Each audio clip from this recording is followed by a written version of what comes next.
Hello everyone, আমি প্রিয়াঙ্কা দে, taro reader. এখন যে টপিকটা নিয়ে কথা বলবো সেটা হচ্ছে শ্রী রামকৃষ্ণ পরমহংসদেব এবং বিবেকানন্দ। তো তাদের দুজনের মধ্যে একটা ঘটনা হয়েছিল, সেই ঘটনাটা নিয়ে কথাটা বলি। সেটা হচ্ছে একদিন পুজো করার টাইমেই নরেন স্বামী বিবেকানন্দ উনি ঠাকুর ঘরে ঢুকে গেলেন। ঠাকুর ঘরে ঢুকে উনি দেখলেন যে ঠাকুর মাকে পৈতে পরিয়ে দিয়েছে, শাড়ির উপরে পৈতে পরিয়ে দিয়েছে মাকে। তো ঠাকুরকে সে শ্রীরামকৃষ্ণকে তিনি জিজ্ঞাসা করলেন, আপনি মাকে পৈতে কেন পরিয়ে দিয়েছেন? পৈতে তো ব্রাহ্মণ পুরুষরা পড়ে, আপনি মাকে পৈতে পরিয়ে দিয়েছেন। তখন শ্রীরামকৃষ্ণদেব বলছেন, কাকে পৈতে পরিয়ে দিয়েছি? তখন বলছে, মাকে পৈতে পরিয়ে দিয়েছেন। তখন বলছে, তোমার মা মনে হচ্ছে দেখে। কই, আমার তো মা মনে হয় না দেখে। আমি তো আজ পর্যন্ত জানতেই পারলাম না সে মা না বাবা, সে পুরুষ মানুষ না নারী, আমি তো সেটাই বুঝতে পারলাম না। সে প্রকৃতি না পুরুষ না ব্রহ্ম, পরম ব্রহ্ম, আমি তো সেটাই আজ পর্যন্ত জানতে পারলাম না।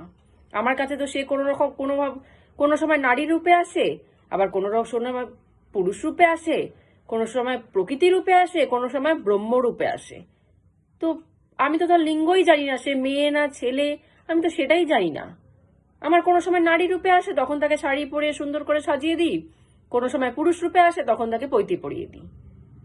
তো আমি নিজেই জানি না সে কে, সে আদেও নারী না পুরুষ, কে আদেও, তার কোনো লিঙ্গ আছে কি? সে লিঙ্গেরও উপরে, সেই পুরুষ নারী লিঙ্গেরও ওপরে পরব্রহ্ম নিরাকার, সেটাই তো আমি জানি না। তো আমার যখন যেটা মনে হয় আমি তখন সেটা পড়িয়ে দিই। তোমাদের মনে হয় যে একটা নেংটুমা দাঁড়িয়ে আছে, কারণ অনেকেই তাকে এরকম বলতো, কি একটা নেংটুমায়ের সাথে সারাদিন কথা বলো। তোমাদের কাছে মনে হয় সে নেংটুমা, সে দাঁড়িয়ে আছে। আমার কাছে তো সে মাও না, সে বাবাও না, আমার কাছে সে ব্রহ্ম, সে নিরাকার, তার কোনো আকারই নেই। আমি তো তাকে এইভাবেই দেখি। তো আমার যখন যা মনে হয় আমি তাকে তখনই সেটা পরিয়ে দিই। আমার শাড়ি পরাতে ইচ্ছা করলে শাড়ি পরিয়ে দিই, আমার পৈতে পরাতে ইচ্ছা করলে আমি পৈতে পরিয়ে দিই। তোমাদের দেখার নাজারিয়া এরকম, কিন্তু আমি যেখান থেকে দেখতে পাচ্ছি আমার নিরাকার মনে হয়। কোনো লিঙ্গের, উনি লিঙ্গে যে তাকে ধরা যাবে, যে মেয়ে মানুষ বা ছেলে মানুষ লিঙ্গে তাকে ধরা যাবে, আমার তো আমি সেরকম ভাবে তাকে ধরতেই পারি না। আমার কাছে না সে নারী, না সে পুরুষ, না সে মা, না সে বাবা, আমার কাছে তো সে নিরাকার পরব্রহ্ম। তাই আমার যেটা মনে হয় আমি তখন তাকে সেটাই পড়িয়ে দিই।